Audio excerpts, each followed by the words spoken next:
Assalamualaikum warahmatullahi wabarakatuh. Syukur alhamdulillah kita bisa berjumpa kembali di channel ini.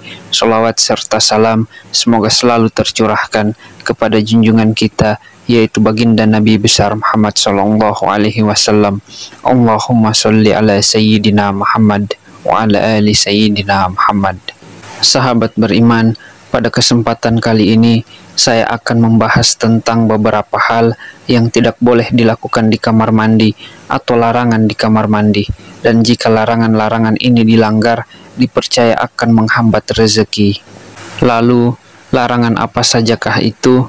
Sahabat beriman, tahukah kita bahwa di dalam rumah kita terdapat 4 faktor utama yang sangat berpengaruh terhadap kelancaran rezeki yang akan kita terima. 4 faktor utama tersebut adalah pintu utama rumah, dapur, kamar tidur, dan yang tak kalah pentingnya adalah kamar mandi. Berbeda dengan pintu utama rumah yang menjadi sarana masuknya energi, kamar mandi adalah tempat keluarnya energi dari dalam rumah. Bahkan kamar mandi juga dipercaya sebagai sumber energi yin atau energi dingin yang dapat mengundang berbagai hal negatif. Berikut ini adalah beberapa larangan di kamar mandi yang dapat menghambat rezeki jika dilanggar. Larangan yang pertama adalah jangan biarkan keran air yang bocor. Jika ada air yang terus menetes atau merembes di kamar mandi, entah dari keran yang rusak, ember yang berlubang, atau bak mandi yang retak, segeralah diperbaiki. Sebab menurut orang tua zaman dulu, air yang menetes di kamar mandi adalah simbol rezeki yang terus habis dan tidak terkumpul. Anda akan selalu dihadapkan dengan situasi yang membutuhkan pengeluaran uang, seperti banyaknya barang-barang yang rusak, yang perlu diperbaiki, dan lain sebagainya. Larangan yang kedua adalah jangan biarkan kamar mandi selalu dalam keadaan gelap. Kamar mandi yang baik harus mendapatkan penerangan dari sinar matahari di siang hari dan cahaya lampu di malam hari. Intinya adalah usahakan agar kamar mandi selalu terang.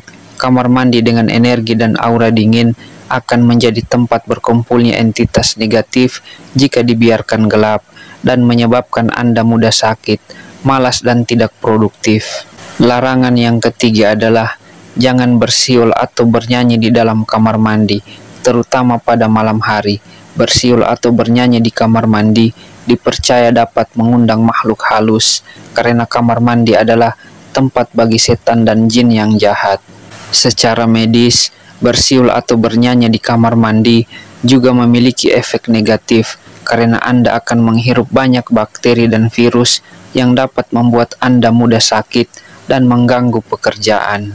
Larangan yang keempat adalah jangan menyimpan tempat sabun, sampo, dan sejenisnya yang sudah habis. Banyak orang yang malas membuang perlengkapan mandi yang sudah habis, sehingga kamar mandi penuh dengan plastik ataupun wadah kosong yang tidak berguna. Secara sekilas, hal ini mungkin tampak biasa saja, namun secara energi, barang-barang yang tidak berguna tersebut sebenarnya adalah sampah yang dapat menghambat aliran rezeki Anda. Larangan yang kelima adalah jangan membuat kamar mandi dengan pintu yang terlihat dari tempat tidur atau ruang tamu. Jika rumah Anda memiliki kamar mandi dalam, perhatikan posisi pintunya.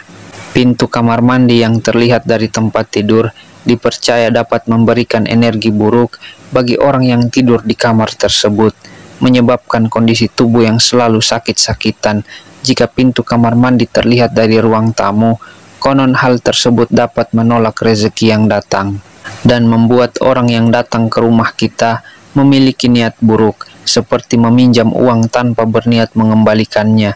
Jika posisi pintu sudah demikian, cara mengatasinya adalah dengan memberi penyekat ruangan sehingga pintu kamar mandi tidak terlihat. Larangan yang keenam adalah jangan menggantungkan cermin di tempat yang bisa memantulkan bayangan toilet. Toilet dalam kamar mandi adalah pusat pembuangan kotoran yang otomatis memiliki energi negatif. Jika ada cermin yang memantulkan bayangan toilet, energi negatif tersebut akan menjadi 2 kali lipat. Hal ini tentu tidak baik bagi keberuntungan Anda, bahkan dapat melipat gandakan kesialan.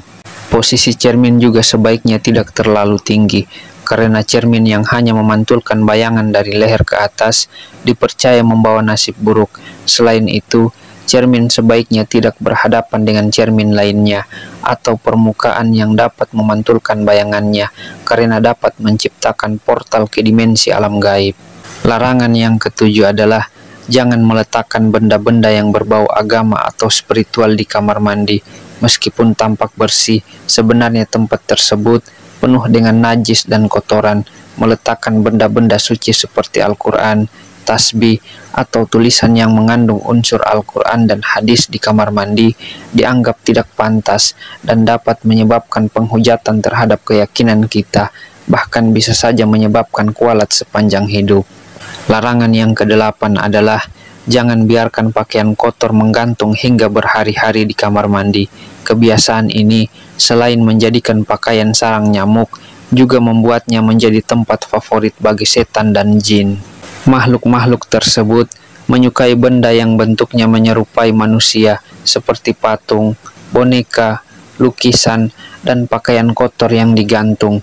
Bahkan permukaan kasur yang memiliki bekas bentuk tubuh kita dari tidur semalam juga menjadi tempat favorit bagi mereka. Kemudian larangan yang ke-9 adalah jangan pernah meninggalkan pembalut kotor di kamar mandi. Hal ini khusus bagi kaum wanita. Jika Anda sering meninggalkan atau buang pembalut bekas yang masih ada noda darahnya di kamar mandi, hanya tinggal menunggu waktu sampai kamar mandi tersebut menjadi rumah bagi sosok jin penjilat darah. Sosok jin ini biasanya berbentuk kuntilanak atau pria dengan lidah yang panjang. Jika ini terjadi, tidak hanya kamar mandi Anda yang akan menjadi angker, tetapi juga seluruh rumah akan diganggu dari ketenangan hidup dan rezeki Anda. Sahabat beriman, itulah ulasan mengenai 9 larangan atau hal yang tidak boleh dilakukan di dalam kamar mandi. Semoga dengan video ini pengetahuan kita semakin bertambah. Percaya ataupun tidak, kembali kepada diri kita masing-masing. Yang terpenting adalah kita yakin bahwa Allah Subhanahu wa Ta'ala adalah Maha Pemberi rezeki bagi setiap hamba-hambanya. Demikian apa yang bisa saya bagikan pada kesempatan kali ini. Semoga bisa bermanfaat untuk kita semua. Assalamualaikum warahmatullahi wabarakatuh.